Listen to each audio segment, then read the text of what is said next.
নমস্কার বন্ধুরা, মনে রান্নাঘরে আপনাদের অনেক অনেক স্বাগত। আজ আমি আপনাদেরকে একদম ভিন্ন স্বাদের সুজির গোলাপ জামুন রেসিপি শেয়ার করব। চলুন তাহলে ভিডিওটা স্টার্ট করা যাক। আমি এখানে গ্যাসটা জ্বালিয়ে নিলাম। এবার একটা কড়াই বসিয়ে নেব। তাতে আমি 3 কাপ মতন জল দেব। এটা আমি মিষ্টি সেরা করার জন্যই তৈরি করছি।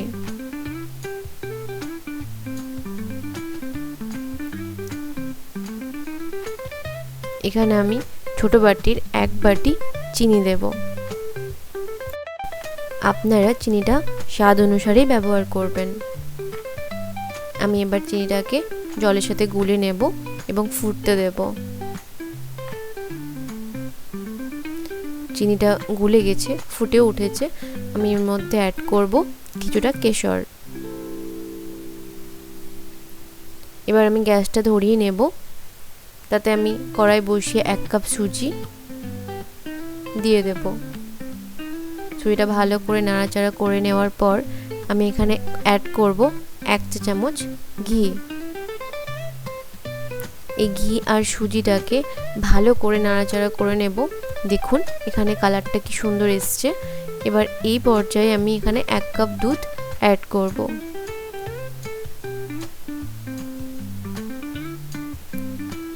যতক্ষণ না সুজিটা একটু শক্ত হচ্ছে ততক্ষণ পর্যন্ত আমি আর দুধ অ্যাড করব না।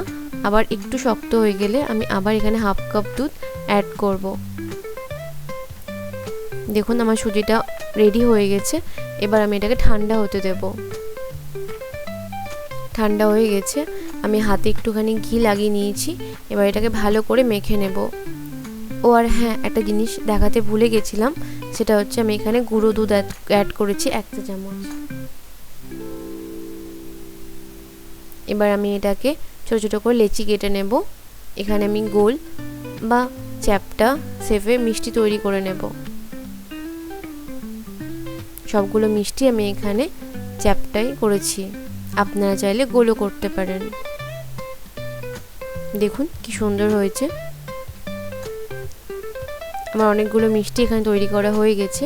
মা বলল একটু সন্দেশে পুর দিয়ে একটা করো, তাই আমি এখানে ছোট্ট একটু সন্দেশ নিয়ে তার মধ্যে পুর দিয়ে মিষ্টিটা করেছি।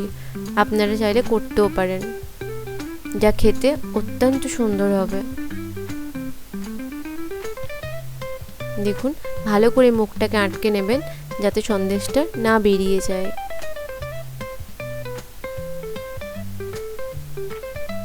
আর অবশ্যই হাতে একটু ঘি নিয়ে এগুলো করবেন, তাহলে সুজির জিনিসগুলো হাতে লাগবে না। আমি এখানে তেল গরম হতে দিয়েছি। এবার আমি মিষ্টিগুলোকে ভেজে নেব।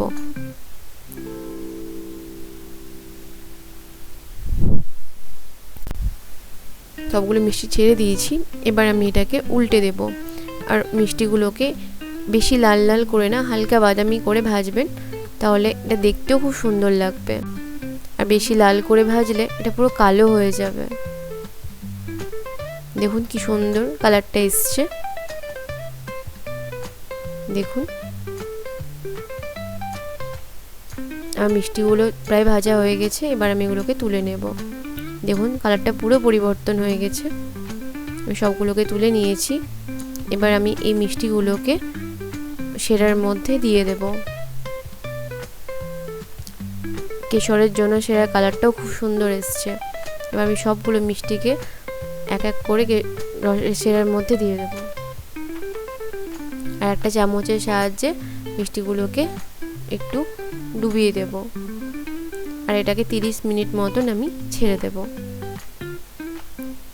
আর ঠিক এরপরে আমি কিছুটা ড্রাই ফ্রুটস নিয়েছি, যেমন কাজু, আলমন্ডস, পেস্তা আর পামকিন সিডস। এগুলোকে আমি টুকরো টুকরো করে কেটে নেব। বেশ ভালো করে চপ করতে হবে, তাহলে এটা খেতেও যেমন ভালো লাগবে আর দেখতেও খুব সুন্দর লাগবে। দেখুন আমি এটাকে ভালো করে একদম চপ করে নেব। দেখুন কি সুন্দর আমি এগুলো চপ করে নিয়েছি। এবার আমি এগুলো মিষ্টির মধ্যে অ্যাড করব।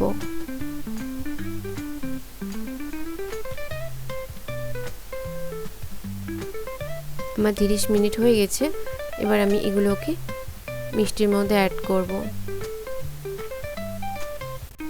তাতে মিষ্টিটা দেখতে অত্যন্ত সুন্দর হবে। দেখুন কি সুন্দর লাগছে। এটাকে আমি আবার 15 মিনিটের জন্য ছেড়ে দেব। আমাদের গোলাপ জামুন একদম পরিবেশনের জন্য রেডি হয়ে গেছে। দেখুন কি সুন্দর হয়েছে।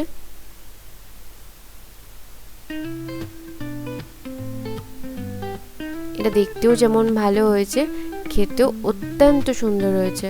আপনারা বাড়িতে অবশ্যই এটাকে একবার হলেও ট্রাই করবেন আর আমাকে কমেন্ট করে জানাবেন যে এই রেসিপিটা আপনাদের কেমন লেগেছে।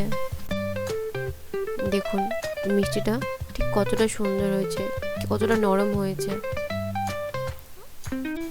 আর হ্যাঁ, আমার ভিডিওটি ভালো লেগে থাকলে অবশ্যই একটা লাইক করবেন আর চ্যানেলটিকে সাবস্ক্রাইব করতে একদম ভুলবেন না।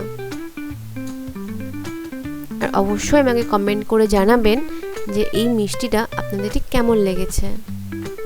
আপনাদের কমেন্ট পেলে আমার আরও বেশি ভালো লাগবে। আর এই মিষ্টিটা ঠাম্মা খেয়ে ঠাম্মার রিয়াকশানটা ঠিক অন্যরকমই ছিল, যা আপনারা ভিডিও শেষে অবশ্যই দেখতে পাবেন। Thank you.